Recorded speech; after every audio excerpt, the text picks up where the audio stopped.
أعوذ بالله من الشيطان الرجيم. بسم الله الرحمن الرحيم. سل بني إسرائيل كم آتيناهم من آية بينة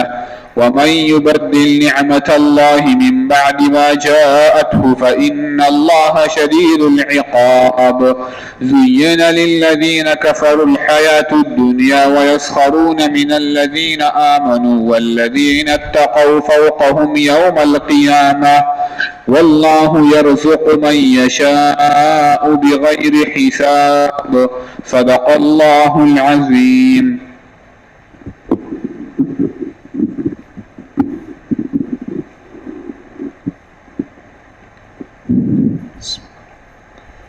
الحمد لله وحده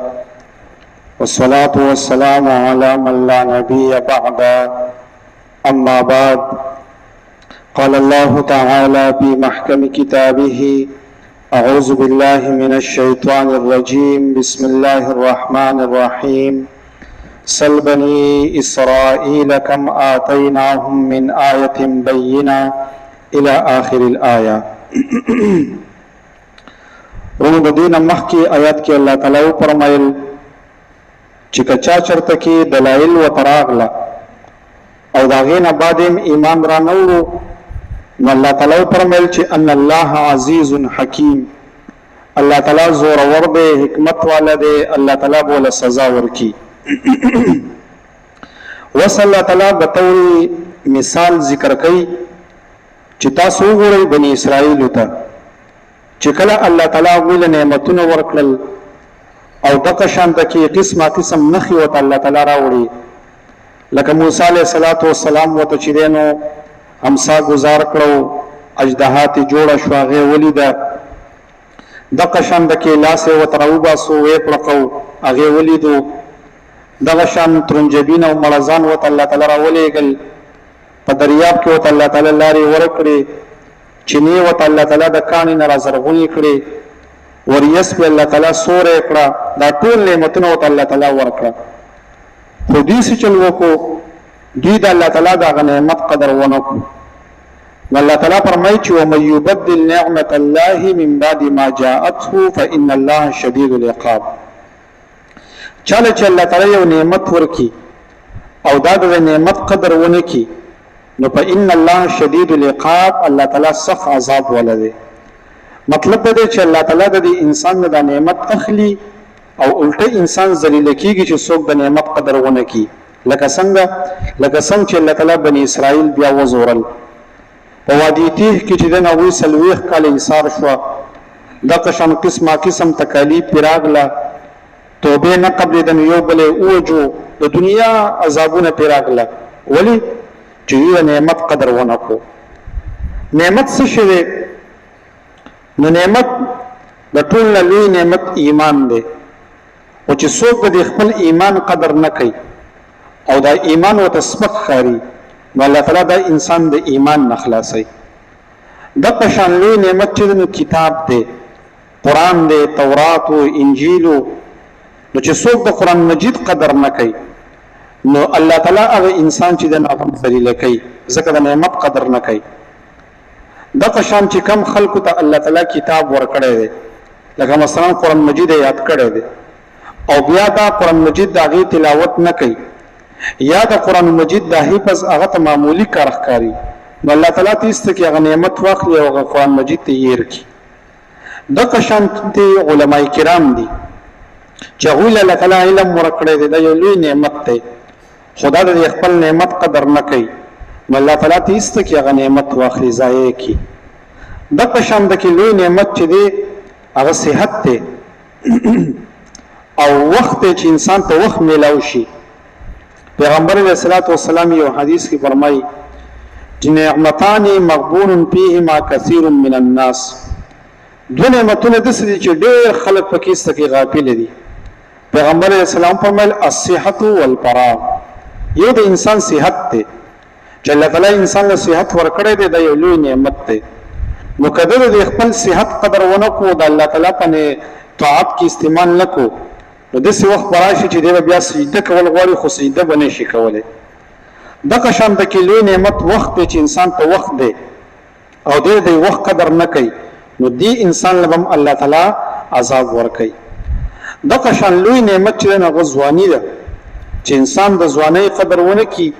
دیو جن حدیث کې راغلی چې قیامت په ورځ باندې الله تعالی تپوس کوي ان عمره فيما ابلاه چې تا خپل ژوندۍ په څه کې تیر کړی و د ځوانۍ قدر دې کړو کنه. نو د ځوانۍ قدر دا دی چې د ځواني انسان د الله په بندګۍ کې استعمال کړي د الله تعالی په بندګۍ کې استعمال کړي نو دا د ځوانۍ قدر دی. او چې کله وي بیا انسان د ځواني تیر شي نو کده به عبادت هم کوي خدا د عبادت هم دومره خوند نه. دیو جن شاعر دا ویلی دی وی در جوانی توبه کردم شیوه پیغمبر است وقت پیری گرگزالی میشود پرهیزگار. وی ګوره په دې ځوانۍ کې د الله تعالی عبادت کول دا د پیغمبرانو کار دی. ځکه و چې کله د ازمرې بوډا شي وی بیا په غم پرهیزګار شي چې مړه موږ اوس کار مار نه کوو موږ اوسۍ نه ماتوو موږ ډېر نیکان یو. نو ټیک شو چې په دې بوډاوالي کې هم د انسان قدر شته خو د عبادت خوند د عبادت مزه هغه په ځوانۍ کې ده. نو ځواني یو لوی نعمت دی. الله تعالی فرمایي چې ومن یبدل نعمت الله من بعد ما جاءته فإن الله شدید العقاب. څوک چې د الله تعالی نعمت بدل کړي نو الله تعالی به د انسان له عذاب ورکوي چې د نعمت قدر ونه کړي. دغه شانته کې هنر یو نعمت دی. الله تعالی چاله هنر ورکړی دی او د صحیح نه استعمالي. ذهن الله تعالی چاله ورکړی دی او د صحیح نه استعمالي. مال الله تعالی چاله ورکړی دی یو نعمت دی او د صحیح نه استعمالي نو فإن الله شدید العقاب الله تعالی سخت عذاب ولري. بیا الله تعالی فرمایي چې ګوره دی بنی اسرائیل لماله د دومره عذاب ولي ورکو وجه دا و چې دی خلکو د دنیا ډیره زیاته غوړه کړې و دنیا و ډیره زیات لوی شیخ کړی. نو الله تعالی فرمایي زوین للذین کفروا الحیات الدنیا خیسته کړل شی او هغه خلکو ته چې کوپر کړو د ژوند د دنیا ويسخرون من الذين آمنوا او مسخره به کولې ټوغي به کولې د مؤمنانو پسې. دی بنی اسرائیل بدا کار کو دی الله تعالی سخت پر اختیار کړی و. یو دا چې دی بنی اسرائیل الله تعالی رزق پراخ ور کړو نو دی بر لګیدل او د غریبانو فقیرانو پسې به ملنډي کولې. دغه شانت کې دوی چې نو په دې باندې ډېر غاویرو چې موږ د موسی علیه السلام تابعدار یو او د موسی علیه السلام منونکي خو نو خداوه به کوله نو د مؤمنانو ته به سپک قتل. نو الله تعالی فرمایي چې والذین اتقوا فوقهم یوم القیامه هغه خلق چې باغوی کې تقوا موجوده ده نو دا به د دوی د پاسه په ورځ د قیامت باندې. څه مطلب دا دی چې د دې کمزور مؤمنانو دا وی د دلیل به د پاسه د دوی د قیامت په ورځ باندې د دوی دلیل به کمزوري او د مؤمنانو د دلیل به مضبوطي. یو دویم دا دی چې نعمتونه د آخرت هغه ډېر زیات لوی نو د فقیرانو د مسکینانو خلکو ته به الله تعالی الته کې دومره نعمتونه ورکي چې دا کافران متفسخي.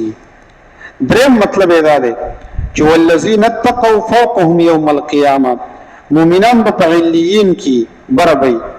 دیو جن قرآن مجید کې الله تعالی فرمایي علی الارائک ينظرون په تختونو باندې بناسي او هغه خلک چې دی پسې به مسخره کوي نن به د مؤمنان دغوی پسې مسخره کوي چې ګوره جهنم ته لاړې کنه څنګه عذاب ته ملويږي کنه سخوند او مزه کوي کنه د مؤمنان به د کافرانو پسې د قیامت په ورځ باندې خاندي. دیو جن حدیث شریف کې راغلي دي چې تاسو به یو انسان دی د بل انسان مسخره نه کوي. قرآن مجید کې هم الله تعالی فرمایي لا يسخر قوم من قوم یو انسان یو قوم دی د بل بی عزتی او مسخره ټوغې د پسې نه کوي کې دې شي د دنه ډیر زیات غوري.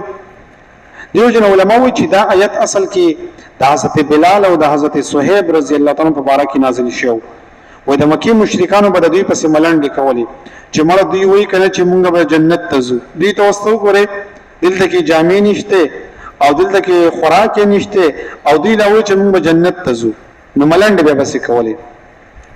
او یو بل شان نزول په علماء دا ذکر کړی دی چې یو سړی دا غنوم دی عاص ابن وائل دا یو لوی کافر وو. نو پته باندې د حضرت خباب رضی الله تعالی عنہ قرض او یو ځل پسې دی لاړ وته وی چې را زما قرض راکا وې دا ته وی چې دا قرض به درکم خو دې سی وایا چې زه د نبی صلی الله علیه وسلم شریعت نه منم جو بس قرض دی اوس په درکم وای دی حضرت خباب وته وی چې مړ ته خدا دا وی کنه چې کته مړ شي او بیا را ژوندې شي او بیا مړ شي او بیا را ژوندې شي نو امزه خبره نه کوم وای دی عاصم بن وائل وته وی چې ولې تاسو خیال چې موږ بیا هم ژوندې کیږو وای دا ته چاو کنه د الله رسول فرمایي چې تاسو بیا ژوندې کیږئ وای خخ چې ستاسو د عقیده چې کله بیا ژوندې شو جو په آخرت کې بدل در کمزوي قرض په آخرت کې درکم نو ملنډي کولی نو الله تعالی فرمایي چې ګوره ويسخرون من الذين امنوا دوی به ټوغې کولی د مؤمنانو پسې او د قیامت په ورځ باندې به دا مؤمنان د دوی د پاسه او دوی بخکته یو دوی به ذلیلې دیو جن یو حدیث شریف کې راغلی دی چې پیغمبر علیه الصلاۃ والسلام فرمایي چې کم انسان د بل انسان پسې مسخره کوي و د قیامت په ورځ باندې الله تعالی د اولین او د آخرین مخ ته رسوا کی الله تعالی به ذلیل کی چې ګور تا د پلان کې انسان پسې مسخره کولې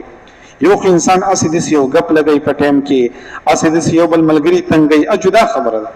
خو یو تزړه انسان بل انسان تسپک ګوري نو دا انسان به د قیامت پر ورځ باندې الله تعالی ذلیل کوي او بل په دې حدیث کې دا دی چې چا په مسلمان باندې تهمت ولګو او دا ګناه پاګه کې نه و وی الله تعالی به دې د جهنم په کند باندې ودري وې ته به چې د جهنم ته دی ورچوم وې به چې الله تعالی زما توبه ده وی الله تعالی به چې توبه نه هغه پچاته تهمت لګول او شابه داغه نو وس معافي وغواړه وې دې بارا شي داغه نو معافي وغواړي چې ما ماپ کما پتا تهمت لګول نو الله تعالی به دې ور نه بیا را بیرته کی چې زه خیر دی چې وس معافي دی وخت نو خیر دی ما پدې کوم دیو جن حدیث شریف کې راغلی دی نبی صلی الله علیه وسلم مخیتا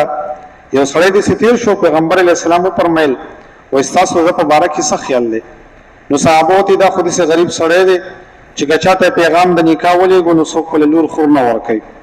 کله چې سفارش یو کو سفارش نه قبليږي او خلک چې دنو د خبرې ته وګ نه دي وای به سړی تیر شو نبی علیہ السلام چې د په بارا کې څه خیال دی وای دا خو دې عزتمن دی کله چا بس پیغام د نکاح ولې غو نو د خور لور ورکي دا خبرې ته خلک وګ دي کچاله سفارش وکړو سفارش قبليږي و نبی علیہ الصلوۃ والسلام فرمایل چې دا اولنې دا ملنګ سړی چې دی د جنتی دی او دا بل سړی دا متکبر دی جهنمی دی دیو جن نبی علیہ الصلوۃ والسلام فرمایلی دي چې زه د جنت په دروازه باندې به ودرېږم نو د جنت اکثر خلک چې دغه فقیران او مسکینان او د عاجزۍ والا خلک دي او د جهنم په دروازه چې ودرېږم نو اکثر تکبر کوونکی او زنانه به د جهنم هغه ډیر زیات داخلي نو ځکه الله تعالی دلته فرمایل چې ګوره دی بنی اسرائیل نو الله تعالی د نعمتونو ولي واغستل ځکه چې ويسخرون من الذين امنوا دی به توغي مسخري کولی د مؤمنانو پسې والله تعالی فرمایي والذین اتقوا اخلق چې تقوا اختیار کړی دا فوقهم يوم القيامه د پاسه به په دی باندې په ورځ د قیامت والله يرزق من يشاء بغیر حساب الله رزق ورکوي چاته چې غوړي به حساب دیو جن علماء دا ذکر کړی چې بچا کې تقوا موجوده وي نو الله تعالی بدله په دنیا کې به حساب رزق ورکوي بل آیات کې الله تعالی فرمایي ومن يتق الله يجعل له مخرجا ويرزقه من حيث لا يحتسب چا کې چې تقوا راغله الله تعالی فرمایي زه به د غمونو خلاص کم او د دې زینب ول روزي ورکوم چې زه په وهم ګمان کې بم نه دی به غریب او مسكين سړی وي خو الله تعالی ول روزي براخه ورکي چې بچا کې تقوا راغله نو دلته الله تعالی فرمایي چې والذین اتقوا اخلق چې تقوا اختیار کړه فوقهم يوم القيامه د پاسوي په دی باندې ورځ د قیامت والله يرزق من يشاء بغیر حساب الله رزق ورکړي چاته چې وړي به حساب سل بني اسرائیل تپوس وکا د بني اسرائیلنا کم آتیناهم سمر ورکړیو مونږ دوی ته من آیت بینه واضح دلائل ومن يبدل نعمت الله او څوک چې بدلوي نعمت الله تعالی من بعد ما جاءته رسلها بنا چراغ لوي دتا فإن الله بشك الله تعالی شدید العقاب صح عذاب ولده زين للذين كفروا خیستقل شوی دی هغه خلق ته چې کوپر کړو الحیات الدنیا دا ژوند د دنیا ويسخرون او مسخرې به کولې من الذين آمنوا د مؤمنانو پسې والذین اتقوا او هغه خلق چې تقوا اختیار کړی دا فوقهم د دوی د پاسه به وي یوم القیامه پورز د قیامت والله يرزق الله تعالی رزق ورکي